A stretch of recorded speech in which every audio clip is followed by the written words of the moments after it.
Il ne faut pas penser que ne pas avoir est une mauvaise chose, que je suis pauvre, que je suis souvent sans argent. Cette façon de penser est une erreur.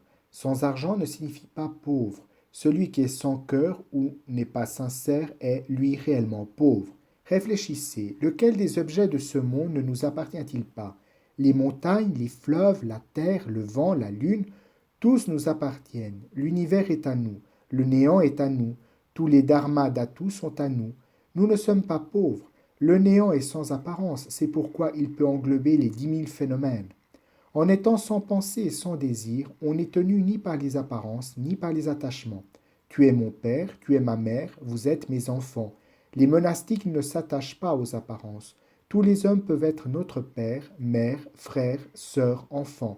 Si l'on ne s'obstine pas pour un quelconque endroit ou un quelconque habit, toutes les places sont bonnes, tous les habits conviennent, et l'on se sent bien partout où l'on se trouve.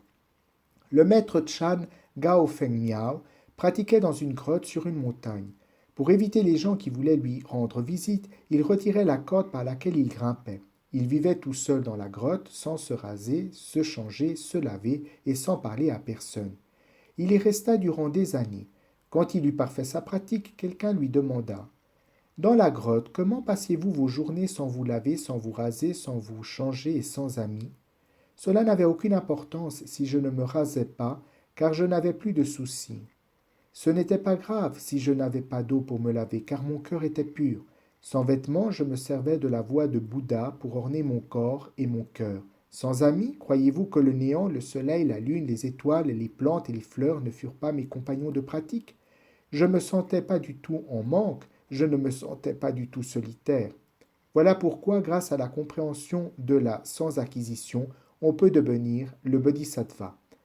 Dans l'enceinte de la pagode Shongei de Yokohama, au Japon, repose le corps du maître Chan Shitu Shishian. Je me suis rendu plusieurs fois au Japon et chaque fois j'y suis allé pour le vénérer.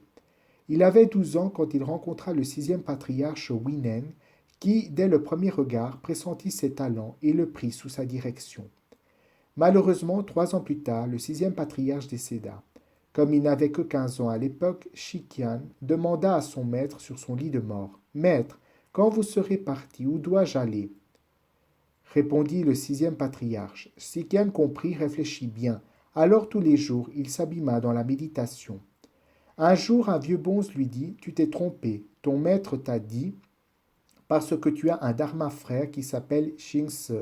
C'est un maître Chan qui enseigne le dharma sur le mont Qingyuan. Tu dois aller le trouver. Chikian se rendit donc immédiatement au mont Qingyuan. À son arrivée, maître Xingse lui demanda: D'où viens-tu? De Saoki. Qu'as-tu obtenu là-bas? Même sans y aller, je ne l'ai pas perdu, voulant dire par là ma nature de Bouddha existe naturellement, je n'ai jamais rien perdu. Si tu n'as rien perdu, pourquoi continuais-tu à aller à Tsaoki? Si je n'étais pas allé à Tsaoki, comment aurais-je pu savoir que je n'avais rien perdu? Sans aller à Tsaoki, comment aurait-il pu savoir qu'il n'avait rien perdu? Mais en allant à Tsaoki, il n'a quand même rien eu de plus. On ne peut pas dire que la nature de Bouddha, le Bhu-ta-ta-ta-ta, existe ou n'existe pas. On ne peut pas dire qu'on a obtenu quelque chose ni qu'on a perdu quelque chose. C'est sans gain et sans perte. La grande liberté du cœur. Le cœur est libre de tout obstacle. Aussi, il ne peut éprouver de frayeur. Il peut s'éloigner de toute méprise et illusion et atteindre le nirvana.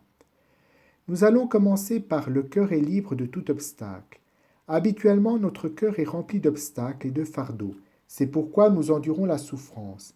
Il est raconté que jadis, un empereur voulait rédiger un livre sur l'histoire de l'homme. Il fit appel à de nombreux spécialistes et érudits pour l'aider à rédiger cet ouvrage. Mais ces hommes se réunirent tous les jours, durant des années, sans savoir quoi écrire. L'empereur les pressa instamment et il fallait quand même lui répondre. Comme il s'avérait difficile de parler du seul mot homme, il décida de parler de la naissance, de la souffrance, de la mort de l'homme. Après sa naissance, l'homme connaît la souffrance, puis la mort. Telle est son histoire. Peu importe que ce soit la naissance, la souffrance ou la mort, ce n'est qu'un phénomène, un obstacle. C'est parce que notre cœur est rempli de trop d'obstacles que nous nous soucions sans cesse de gains et de pertes. Au Japon vivait un maître zen nommé Kuaishiwan. Pendant la période Sengoku de l'histoire du Japon, le seigneur de la guerre Nobunaga Oda voulut le forcer à devenir son conseiller, mais il refusa. Si vous refusez, je fais encercler la pagode par mon armée.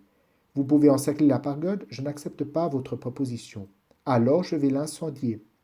C'est ainsi que la pagode fut incendiée, en commençant par le portail. Les disciples s'enfuirent vers l'arrière de la pagode. Certains montèrent sur les toits.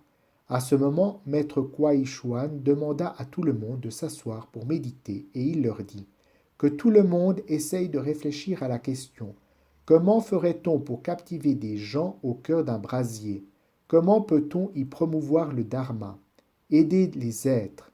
Notre vie est menacée. Comment peut-on encore promouvoir le dharma et aider les êtres? Face au danger, les pratiquants savent toujours rester calmes. Même au milieu du brasier, nous devons apaiser notre cœur et être sans crainte, n'être ni apeuré, ni terrifié, ni intimidé. Ce que je suis en train de faire, c'est promouvoir le dharma. Et il dit à tout le monde: pensez, pensez, pensez.